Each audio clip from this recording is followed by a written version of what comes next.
थाहै छ यहाँ रोड चाहिँ एकदम खतरा छ, डेन्जर अप्ठ्यारो छ है साथीहरू। ल अहिले छुन्छ कि जस्तो लागिरहेको छ तलको, छोयो भने पक्कै पनि निस्किँदैन है साथीहरू।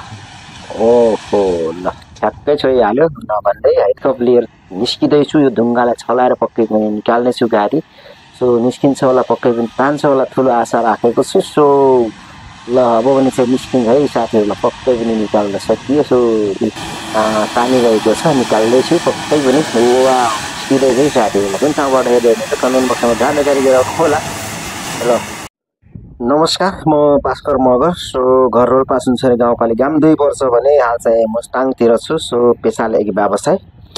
यति बेलाको समयमा हामी चराङ र यो दामोदर कुण्ड जाने रुटमा छौँ। सो आरएलपीएस युट्युब च्यानल मेरो अफिसियल च्यानलमा यहाँहरूलाई हार्दिक स्वागत गर्दछु। र यति बेलाको समयमा भने म चाहिँ यहाँ अप्ठ्यारो बाटोमा चाहिँ एकदमै अप्ठ्यारो, एकदमै कठिनाइ बाटोमा चाहिँ ड्राइभिङ गरिरहेको छु। यहाँ उकालोमा चाहिँ म गाडी निकाल्ने कोसिस चाहिँ गर्नेछु। पक्कै पनि निस्किन्छ होला भन्ने अपेक्षा राखेको छु। सो भिडियो अन्तिमसम्म हेरेर साथ सपोर्ट दिनुहोला।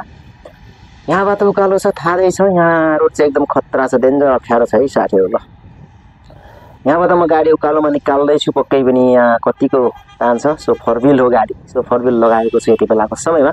सो 2 व्हील गाडी यहाँ पक्कै पनि हिँड्न सक्दैन, निस्किन सक्दैन, तान्न सक्दैन। सो 4 व्हील हो, त्यही पनि यो तान्न सक्दैन होला जस्तो लागेर चाहिँ यहाँनिर एउटा बाटोमा एउटा ढुङ्गो रहेछ। सो त्यो ढुङ्गामा चाहिँ गाडीले छुन्छ कि जस्तो लागिरहेको छ तलको, छोयो भने पक्कै पनि निस्किँदैन है साथीहरू। ओहो ल ठ्याक्कै छोइहाल्यो नभन्दै होइन। सो गाडीले छोइहाल्यो। सो तल च्यासी छोइहाल्यो, यहाँबाट निस्किन सकेन। अब भने थोरै ब्याक गर्नुपर्ने हुन्छ। ब्याक गरेर चाहिँ तलबाट म पिकअप लिएर चाहिँ फेरि निकाल्ने कोसिस गर्नेछु ढुङ्गाले छलाएर पक्कै पनि। सो ब्रेकले धानिरहेको छैन, मजाले कराइरहेको छ। सो धेरै उकालो छ यहाँ, गाडी चाहिँ लोड त छैन पक्कै पनि, यहाँ कम नै छ, लोड धेरै छैन। सो त्यही पनि यहाँ उकालोमा तान्न सकेन। र कुन ठाउँबाट भिडियो श्रृङ्खला हेर्दै हुनुहुन्छ कमेन्ट बक्समा जानकारी गराउन चाहिँ झर्को नमानिदिनु होला। र देशमा हुनुहुन्छ, स्वदेशमा हुनुहुन्छ र च्यानलमा नयाँ हुनुहुन्छ र च्यानल सब्सक्राइब गरेर हामीसँग जोडिनु होला, ताकि हामीले यसरी विभिन्न थरीका भिडियोहरू अपलोड गर्ने गर्छौँ। अपलोड गरेर तपाईँको मोबाइलमा पहिलोचोटि आओस् भन्न चाहन्छौँ। सो अब भने यहाँ थोरै ब्याक गर्नेछु, ब्रेकले धानिरहेको छैन, बार पिकअपहरू टुटिरहेको छ। र के गर्नु, यस्तै छ मुस्ताङ जिल्लाको ट्राभल्स एन्ड यात्रा होइन। सो गाह्रो छ, कठिनाइ छ, धेरै ठाउँहरूमा बाटो पनि अप्ठ्यारो छ। र के गर्नु, सङ्घर्ष त गर्नै पर्यो। जिन्दगी गन्तव्यसम्म पुग्नको निमित्त मेहनत र सङ्घर्ष त गर्नै पर्यो। बाधा अडचनहरू, दुःख कष्टहरू त जिन्दगीमा भइहाल्छ नै पक्कै पनि होइन। सो त्यो बाधा अडचन, दुःख कष्टहरूलाई झेल्दै छिर्दै चुनौतीलाई च्यालेन्ज गर्दै हामी जिन्दगीमा अगाडि बढ्यौँ भने डेफिनेटली पनि हामी एक दिन न एक दिन सफलतामा पुग्ने नै छौँ पक्कै पनि होइन। सो सङ्घर्ष गर्नलाई, सफल बन्नलाई नै, सहज बन्नलाई नै हामी जिन्दगी लिएका थियौँ। सो जिन्दगीमा जिन्दगीमा नै दुःख कष्टहरू पर्छ। अब भने चाहिँ म पिकअप लिएर निस्किँदैछु। यो ढुङ्गालाई छलाएर पक्कै पनि निकाल्नेछु गाडी।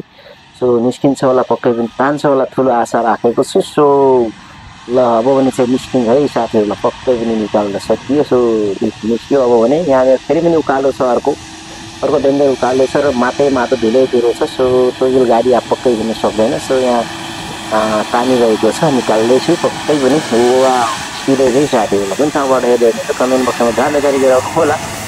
र निस्क्यो है त, ल गाडी निस्क्यो मजाले। So thank you so much. र फेरि पनि अर्को ठाउँ है, यो चाहिँ तपाईँको लोमनथाङको उकालो है। यो चाहिँ लोमनथाङको उकालो हो। यहाँ पनि चाहिँ गाडी चाहिँ निस्किन गाह्रै हुन्छ। सो यहाँ पनि मैले 4 व्हीलै लगाउनु पर्ने हुन्छ।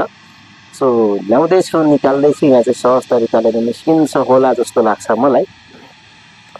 र अन्तिममा भिडियो हेरेर साथ सपोर्ट दिनुभयो, धेरै धन्यवाद यहाँहरूलाई। So thank you very much. र भिडियो हेर्दै हुनुहुन्छ, सो मनपर्छ भने लाइक, कमेन्ट, सेयर, सब्सक्राइब पनि गरिदिनु होला। च्यानलमा नयाँ आउनुहुन्छ सब्सक्राइब गरेर हामीसँग जोडिनु होला। र पक्कै पनि मुस्ताङ यात्रा गर्दै हुनुहुन्छ भने मुस्ताङको ड्राइभरको जिन्दगी यस्तै छ। यस्तो अप्ठ्यारो ठाउँहरू